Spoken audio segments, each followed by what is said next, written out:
très chers compatriotes, il vous souviendra qu'en date du 24 mars 2020, j'avais, par l'ordonnance numéro 20/014 du 24 mars 2020, proclamé l'état d'urgence sanitaire sur toute l'étendue du territoire national pour faire face à l'épidémie de Covid-19. Cette grave crise sanitaire qui affecte le monde entier a rendu indispensables les mesures prises au niveau national pour agir au quotidien. Ainsi, après la première vague des mesures décrétées dans l'ordonnance précitée, j'en ai pris d'autres, rendues nécessaires par l'évolution de l'épidémie dans notre pays. De manière générale, toutes ces mesures associées à la bravoure des équipes impliquées dans la riposte multisectorielle ont permis de ralentir la progression de l'épidémie à Kinshasa et de freiner son expansion dans toutes les provinces. Grâce à ces efforts, nous sommes parvenus à réduire la mortalité très élevée au début de l'épidémie de 11% à 2,4% actuellement, avec un nombre de plus en plus croissant de guéris. Davantage, nous notons une tendance à la baisse du nombre de nouveaux cas au cours de ce mois de juillet. Ce bilan nous place sur le plan à la 9e place en termes de nombre de cas et à la 12e place en termes de nombre de décès, déjouant ainsi toutes les prévisions catastrophiques qui ont été prédites pour notre pays au début de l'épidémie. Mes très chers compatriotes, cette nouvelle maladie qui a surpris toute l'humanité a causé des conséquences néfastes sur le plan sanitaire, économique et social. Aucun pays n'est épargné, même ceux qui disposent des meilleurs systèmes de santé et de protection sociale. Les mesures prises ont obligé nos enfants, nos parents,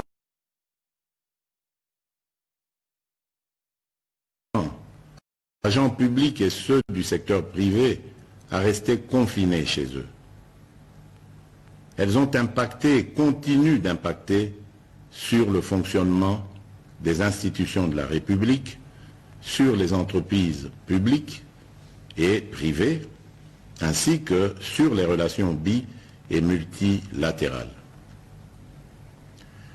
Les leçons et expériences de 4 mois de lutte nous ont appris que nous devons vivre avec peur ni stigmatisation.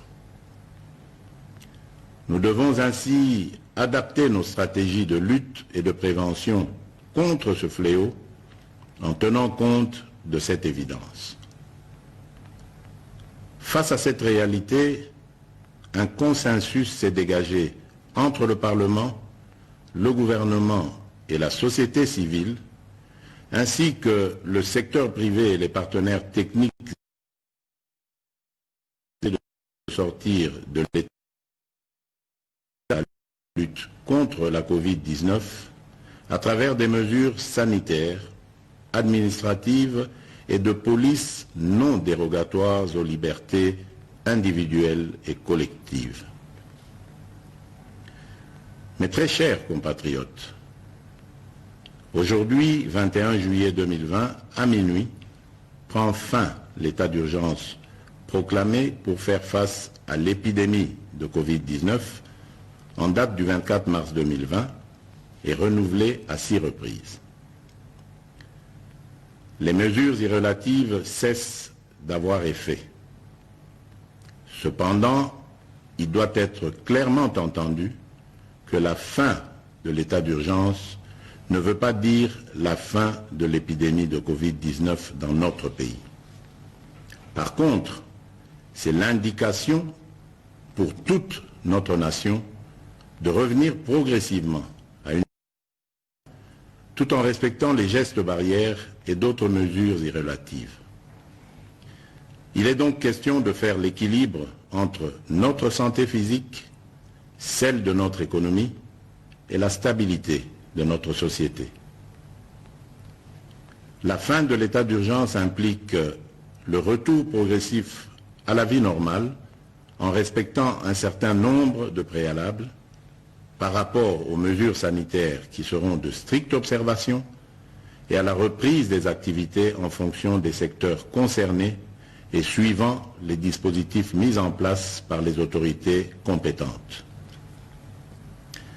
Mes très chers compatriotes, ces préalables comprendront l'engagement des responsables à faire respecter les mesures spécifiques prises par le gouvernement, le renforcement de la sensibilisation et de la communication sur la maladie et sa prévention, ainsi que l'implication des différents acteurs engagés dans la lutte contre la Covid-19 à tous les niveaux.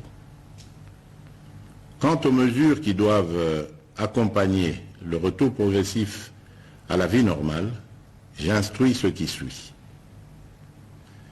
Premièrement, à partir de ce 22 juillet 2020, la reprise des activités commerciales, magasins, banques, restaurants, cafés, bars, entreprises, etc., la reprise des rassemblements, réunions et célébrations,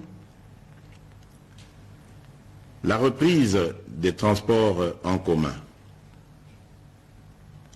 Deuxièmement, à partir du 3 août 2020, la reprise des écoles et des universités, en commençant par les classes et promotions terminales. Troisièmement, à partir du 15 août 2020, la réouverture des églises et lieux de culte, la migratoire interprovinciaux, l'ouverture des ports, aéroports et frontières, la réouverture des discothèques, stades et salles de spectacle. Toutefois, pour les funérailles, les dispositifs actuels restent maintenus et doivent être de stricte application. Dans ce contexte, il sied de préciser que les modalités pratiques de reprise dans les différents secteurs seront déterminées par les autorités nationales, provinciales et locales compétentes. Sans des mesures sanitaires qui doivent impérativement accompagner la reprise, je rappelle la nécessité d'observer partout et en tout temps les mesures barrières ci-après. La mise en place des dispositions de contrôle à chaque entrée impliquant la prise de température, le lavage des mains et ou l'application des gels hydroalcooliques, le port correct et obligatoire des masques dans les lieux publics, le respect de la distanciation physique, le contrôle et le suivi de l'état de santé du personnel public et privé, ainsi que la décontamination et la désinfection régulière des lieux d'activité. J'instruis le gouvernement de la République et tous les services habilités de prendre des dispositions nécessaires y afférentes. Aussi, je réaffirme mon engagement à la mise en œuvre du programme multisectoriel et d'atténuation des impacts de la Covid-19 en République démocratique du Congo que j'ai lancé le 18 juin 2020. Ce programme, qui est toujours en cours de mise en œuvre par le gouvernement, s'articule autour des 3 axes ci-après. 1. Riposte, surveillance et renforcement du système de santé. 2. Soutien à la stabilité économique et relance de la macroéconomie. 3. Atténuation des risques et soutien aux populations. À cet effet, j'ai instruit ma task force, le comité multisectoriel le secrétariat technique, le ministre de la Santé et le ministre ainsi que l'ensemble du gouvernement de demeurer en alerte et de redoubler d'efforts dans la surveillance et la prise en charge de cette épidémie. Mes très chers compatriotes, j'invite au respect strict des mesures barrières ci-dessus décrites et aux adaptations qui vous seront proposées par le gouvernement et les services compétents afin de prévenir toute nouvelle flambée des cas qui risquent de compromettre nos efforts collectifs de contrôle de cette épidémie. J'encourage aussi tous les chercheurs dans les différents domaines à poursuivre leurs efforts dans la recherche des solutions innovantes locales pour contribuer à endiguer cette crise. J'exprime toute ma reconnaissance et tous mes encouragements aux équipes de riposte contre la Covid-19 qui, dans des conditions difficiles, ont fait et continuent de faire preuve de bravoure et de patriotisme. Je remercie aussi tous les partenaires bi- et multilatéraux qui nous assistent dans cette guerre contre la pandémie. Mes très chers compatriotes, au moment où nous amorçons une autre étape dans cette crise, je ne peux pas oublier toutes ces familles qui ont été directement victimes de ce fléau et pour lesquelles j'exprime toute ma compassion et celle de la nation tout entière. Mes pensées vont également et spécialement au personnel soignant qui, du reste, ont payé un lourd tribut dans l'exercice de leurs fonctions. Mes très chers compatriotes,